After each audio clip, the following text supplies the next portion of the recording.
as you might have seen in news that a Pakistani diplomat in High Commission, Pakistan High Commission Delhi, was carrying a cake and heading towards the Pakistan High Commission, and reporters were asking him questions if there is any connection with the Pahalgam attack where 27 individuals, innocent tourists, were killed in a terrorist attack, right?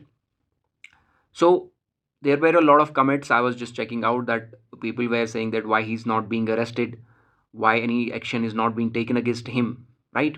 They are moving freely, etc., etc. Okay, carrying a cake or something like that. Okay, so they are protected. Let me tell you, Vienna Convention of Diplomatic Relations 1961. Okay, this is a international treaty which defines a framework for diplomatic relations between independent nations. इसका क्या मतलब है, जो foreign जो diplomats होती है उनको एक इम्यूनिटी होती है, जैसे आपने देखा होगा राइट टू इक्वालिटी एक फंडामेंटल राइट है विच इज़ नॉट एब्सोल्यूट, क्योंकि वहाँ पे हमारे प्रेसिडेंट गवर्नर आते हैं, उनको एक एक्सेप्शन मिलती है, उनके खिलाफ आप प्रोसीडिंग्स नहीं कर सकते, क्रिमिनल एक्शन नहीं ले सकते, etcetera etcetera. You might be aware about that. Rule of law के बारे में आप थोड़ा सा जानते होंगे, ठीक है ना. इसी तरह हमारे जो एम्बेसडर्स है बाकी उनको इम्यूनिटी मिलती है. जैसे सऊदी अरेबिया का एक बार फॉरेन डिप्लोमेट आया था, तो ही यूज टू नेपाली मेड उसके रेजिडेंस पे थे, उनको अब्यूज़ किया था, and he was protected under this convention. इसी तरह पाकिस्तानी डिप्लोमेट्स है, उनको भी इस कन्वेंशन के अंडर प्रोटेक्शन मिलती है, राइट. एक प्रिविलेज मिलती है डिप्लोमेटिक मिशंस को, ठीक है ना, चाहे वो किसी डिप्लोमेटिक मिशन के लिए टेम्परेरीली आया हो या कोई हाई कमीशन हो या एम्बेसी हो, एट्सेट्रा एट्सेट्रा, ठीक है ना. उसमें कुछ एक्सेप्शंस भी है.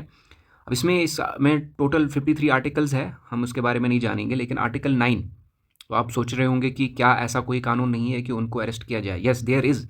अब आर्टिकल 9 क्या कहता है, अगर कोई वायलेट करता है, ठीक है ना, एंटी नेशनल या ऐसा कोई काम करता है जिसकी वजह से हमारे जो होस्ट नेशन है वहाँ की स्थिति ख़राब हो जाए, ठीक है ना, उस वजह से उनको पर्सोना नॉन ग्रेटा डिक्लेयर किया जाता है.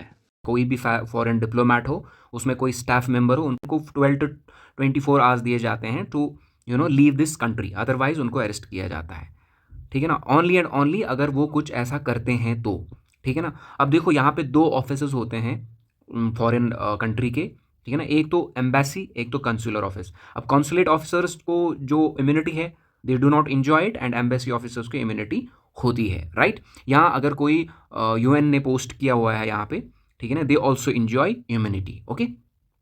अब आर्टिकल 22 ये भी कहता है कि किसी भी प्रेमिसेस को जो भी डिप्लोमेटिक मिशन पे आया है या कोई एम्बेसी है वो इनवॉयलेट है, वहाँ पे आप इंटर नहीं कर सकते without the permission of the head of the mission. Okay,